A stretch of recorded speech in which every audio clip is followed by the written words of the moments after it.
Willie, what do you make of the two American running backs being on the roster for the Riders? Two good backs. Armstead, the season that he had, at the beginning of the season with Ottawa, the way he was running the ball, tough, strong guy, fast, different approach than AJ. And then you go look at AJ, he's a tough runner. Their starting running back, he's been there for the season, so comfortable with that offensive line, comfortable with that scheme. And then after last week, the way he played, he's going to be a good 1-2 punch. How is it a big deal as a defensive player when two running backs have two different styles? No, because like most of the time, that's the type of dynamic that you want in the backfield as an offense, right? You don't want to be one-dimensional, have two power backs or two fast backs and things like that. You want to be able to have a tough back, short yardage back, and then have a guy that can like do the speed stuff, like speed sweeps or get through the hole and then burst and things like that. As you look at the season that the defense has had, how do you feel it's been? You guys are prioritizing coverage more than rushing the passer this year. Yet you still end up number one in the league. How do you feel it's been? I feel like it's been good. We've been getting better week by week, learning our scheme, new defensive coordinator and things like that. But when you look at it the way you talk about it, like we just want to play defense, right? We want to play together. We want to play fast, physical. We want to get off the field on second down, and if taking a defensive lineman off the field and putting an extra DB or putting an extra linebacker on the field helps, then we can do that. We feel that we can get to the quarterback or make it hard for quarterbacks to find their targets fast and things like that, or be effective with three. So that's what we do. And just one final one, the importance of making it hard on Trevor Harris tomorrow. It's very important, right? He's the key to that offense, right? If we can get to him, make it hard for him to find his targets early, we can knock some balls down, get him moving around, and not be able to like just nickel and dime us down the field and stuff like that. We can have a good game. Nic, the Riders secondary has feasted on teams and lead the league in interceptions. What makes them unique? Yeah, they do a really good job in that system. I think that system allows them to play fast and physical and fly around out there, and they have a pretty good concept of what offenses they're trying to do against them as well. They do a good job taking away a lot of holes out there. So you just got to be good at your spacing and make the plays when they come to you. Fifth straight year, how comfortable is this team in this moment? Yeah, you know what, we're definitely prepared for it. We do a good job of, the vets kind of leading the young guys of how to prepare this week, and not only physical but also how to get your IQ up during these times as well, because every little detail matters around this time of the year. So we just try to be the big brothers out there and lead the way. And Willie, some changes at offensive tackle for Sask. Flipping the right tackle to left and a new player in it at right. Is that something you can take advantage of? Hopefully we're gonna try. That's one of the keys to our front and things like that. We've seen Tate before at left tackle, not with Sass, but with the other team, and then Furlan's been playing all over the line throughout the season. So he's not new to that position, but we're gonna try to make it hard for him. Well, I'll get you both to tackle this, but maybe start with Willie. At this stage, teams are they're all talented. You guys look pretty evenly matched on paper. So what's the most important thing maybe that you guys have going for you? The most important thing that we got going for us is veteran leadership. We got some guys that's been here for a while, guys that been that have battled throughout the season, who's seen the ups and downs, who's seen a lot of situations, who's been in playoff situations and things like this before. We've played Saskatchewan 3 times this year already. Every game has been a good game, especially up front, battling and things like that. And then coming down to it, just being us, like, just doing what we need to do, communicating on the field, taking the ball away when we get the opportunities to, and then just being smart. And Nic, is there something you feel you guys maybe have that they don't, or something you have going for you? Yeah, I'll piggyback off of what Willie said. Just the veteran leadership for sure, and just staying composed in moments like this. But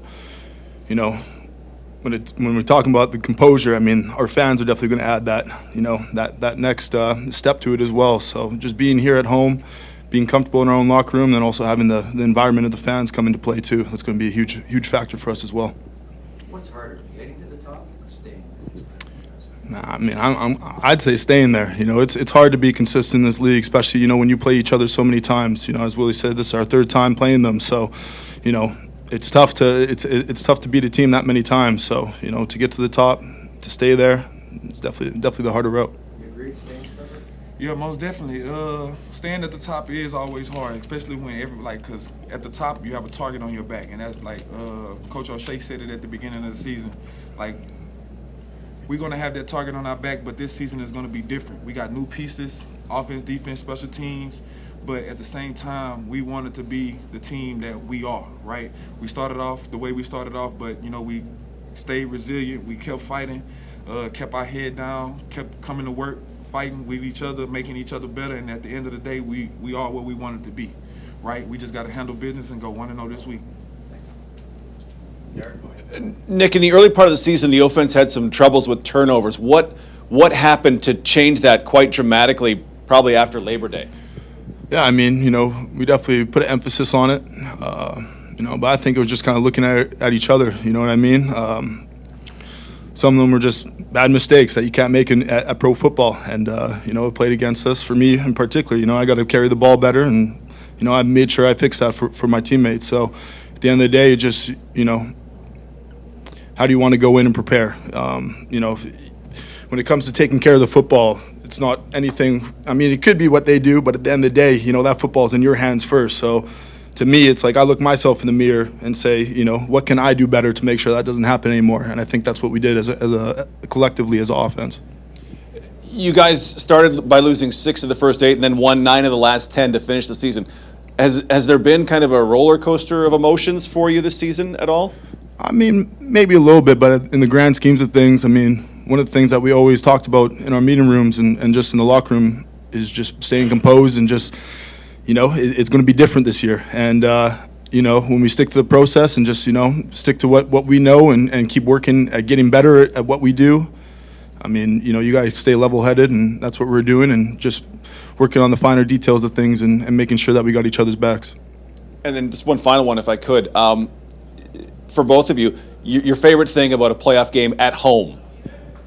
Fans. The fans. The atmosphere, man, like just being here in Winnipeg, the weather being one, the fans being one, having like the energy that we have in the locker room, the camaraderie that we have in the locker room, going out there on the field, just taking that field and then just seeing all the fans erupt, and then as the game going on, seeing the offense do what they do on the field, whether it be a touchdown or a field goal, or even if they go 3 and out, they come off the field, we go on the field, we do what we need to do, and then get the ball back to the offense, and then us, like the defense, coming off the field and seeing the offense take the field like they ready to go out there and handle business. I absolutely love that, and I know the defense feeds off the offense feeds off the defense, and the special teams just bring it all together. All right, Jeff, go ahead. Nick, how confident are you guys if you can't get the run game going against this tough defense division to beat your Riders? Confident. I think we have a great game plan.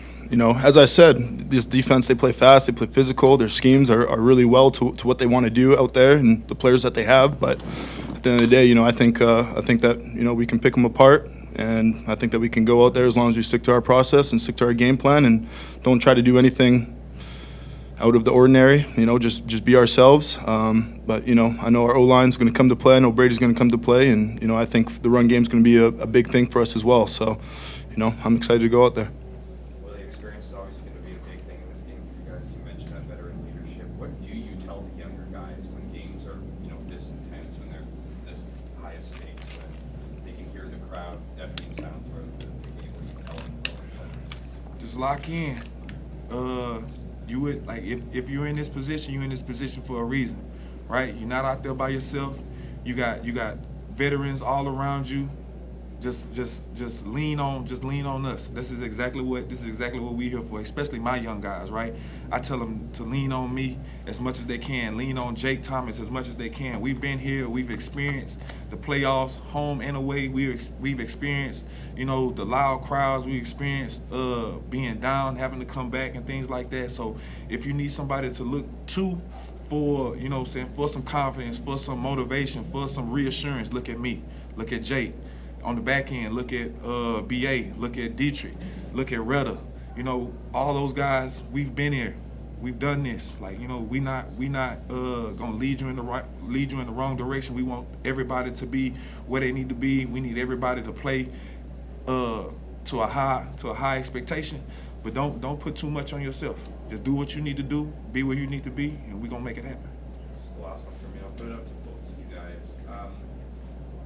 How much? I mean, starting from this bye week, this past week, and really for the last X amount of years here, you guys talk about the camaraderie, the importance of spending these extra weeks with your teammates. You've been lucky enough to have this continuity from year to year to year through this era, if you will. I'm wondering how much is in your mind with some of the guys as the team continues to kind of get older. How much is in your mind about this group, about what you've achieved, and really about how much different this team could look next year? I mean, I'm an in the moment type of guy, so I'm not trying to think about next year. You know, we got a big task at hand. You know, so at the end of the day, our goal is to go 1-0. You know, we know what we have in this locker room. As long as we play for each other, I think we're going to be all right.